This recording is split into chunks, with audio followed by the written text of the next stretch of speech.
Salutations, l'iPhone 16e est désormais officiel, en tout cas depuis la semaine dernière, et il est en tout point similaire à ce que je vous annonçais dans les précédentes vidéos sur le sujet. Je l'ai commandé, des vidéos sont prévues dessus, donc n'hésitez surtout pas à poser des questions en commentaire, j'en sélectionnerai, auxquelles je répondrai dans la vidéo de test du produit ou d'autres vidéos, je verrai, mais ça va m'inspirer. Donc allez-y. Ici je vais vous dire si selon moi il faut acheter l'iPhone 16e, car il a un positionnement tarifaire qui peut dérouter à première vue. 719 €, c'est le prix de départ de ce nouvel iPhone qui se veut comme étant plus haut de gamme quand même que les précédents iPhone SE.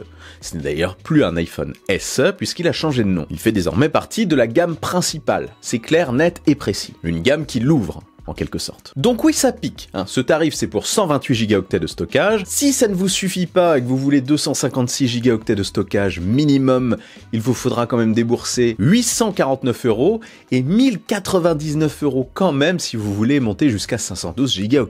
Ouais, là, ça commence à piquer un petit peu trop, je trouve. Ce produit d'appel d'Apple, reste tout de même encore moins cher que l'iPhone 15, donc l'iPhone 16e est moins cher que l'iPhone 15, parce que lui il est vendu à partir de 869 € en 128 Go de stockage. Même si j'ai du mal à le sortir de ma bouche parce qu'il y a quand même de gros points qui valorisent l'iPhone 15 vis-à-vis du 16e, je pense quand même que l'iPhone 16e est plus intéressant que l'iPhone 15, et même avec ses grosses concessions. L'une des plus remarquées et des plus controversées, c'est l'absence de dispositif MagSafe sur l'iPhone. Il est pourtant là depuis l'iPhone 12, cet anneau magnétique qui est dans l'iPhone et qui permet de recharger ou de mettre des accessoires dessus n'est pas disponible sur l'iPhone 16e. Je ne sais pas pourquoi. Pour réduire les coûts certainement, mais bon, franchement, ils auraient pu le mettre. En plus, il a une charge sans fil plus lente, qui est de maximum 7,5 watts. Donc, pour revenir à ce chargeur MagSafe, il y a quand même une solution hyper simple. Une solution que je vais vous présenter dans cette partie réalisée en partenariat avec Rhinoshield. Car oui, Rhinoshield, spécialiste des coques de protection, des protections d'écran en tout genre, anti-choc et autres accessoires, propose des coques de protection avec anneau MagSafe au dos. Et vous savez quoi ? Vous n'avez pas besoin d'avoir un iPhone MagSafe pour les utiliser. En plus, leur dispositif est 2 fois plus magnétique que le MagSafe de base. Une fois votre iPhone 16e glissé à l'intérieur, eh bien, il deviendra compatible avec tous les accessoires MagSafe. Tout simplement. Et je vous conseille aussi d'opter pour une protection intégrale en ajoutant une de leurs protections d'écran, comme la nouvelle Impact Screen Protector Pro, anti-choc, anti-rayures et anti-statique. Rien que ça. Sinon, vous avez un large choix de personnalisation chez eux, pour leurs coques qui sont au passage parfaitement ajustées, confortables, ergonomiques, et qui ont aussi la particularité d'être durables pour que vous les conserviez très longtemps. Vous avez donc au choix les habituels Solid Suit, classique, solide, disponible en plein de couleurs, la Clear, transparente qui ne jaunit pas, dispo aussi en plein de couleurs, la Mode NX avec version interchangeable, toutes disponibles avec MagSafe bien évidemment, et vous pouvez opter aussi pour un design exclusif comme Bleach, One Piece, NASA, Star Wars, Van Gogh Museum, Alpine, etc. Il y a de quoi faire. Et aussi, petite nouveauté pour les autres iPhones, les iPhone 16, qui ont la particularité d'avoir un bouton de capture de photos et de vidéos, ils ont sorti une nouvelle coque avec un bouton capacitif à nanotube de carbone, et vous avez aussi le choix avec la solution d'encoche dans la coque directement, comme vous voulez. Voilà, si vous êtes intéressé, vous retrouverez comme d'habitude les liens et les infos dans la description en dessous, et vous avez exceptionnellement en ce moment moins 10% sur leur site avec mon nouveau code, Reframe25.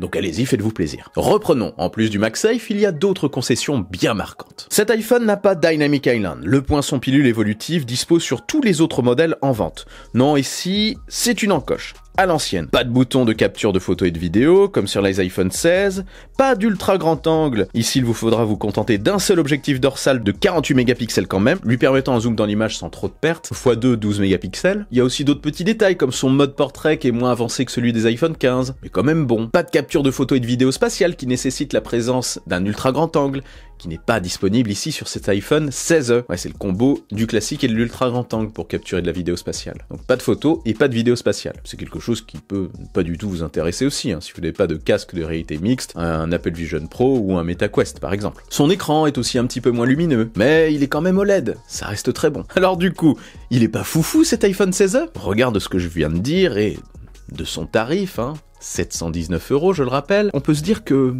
non. Cependant, pourquoi je hurle comme ça? Il faut que je me calme. Il y a quelques petits avantages quand même, dont un énorme avantage. D'abord, il est cher, oui. mais quand même moins que les autres iPhones vendus par Apple. C'est probablement d'ailleurs pour ça qu'il va marcher. Il a un bouton action comme les iPhone 15 Pro et tous les iPhone 16. Ce bouton n'est pas disponible sur les iPhone 15 non Pro et les précédents modèles, on a toujours le petit loquet. Qu'est-ce qu'il apporte ce bouton? Il est personnalisable et vous allez pouvoir le personnaliser pour faire ce qu'il manque par rapport aux iPhone 16, c'est-à-dire le bouton de capture de photos et de vidéos par exemple. Donc il va permettre d'attribuer des choses ou alors des fonctions IA. C'est pas au même endroit, oui, mais ça va. En vrai, ça va. Il y a aussi un modem maison, le C1. L'iPhone 16e, c'est le premier iPhone à avoir un modem pour la connexion de chez Apple. Avant, ils utilisaient des modèles tiers. Alors, qu'est-ce que ça change dans les faits? Pas grand-chose, si ce n'est l'autonomie. Ouais, l'autonomie de l'iPhone 16e est supérieure à celle des iPhone 15 et 16. Elle est d'ailleurs très proche de celle de l'iPhone 16 Plus, avec sa grande batterie. Ça, c'est très très cool. Sa charge sans fil est lente, comme je le disais tout à l'heure, mais sa charge filaire, ça va. Ça monte jusqu'à du 29 watts. Mais le gros avantage n'est pas là.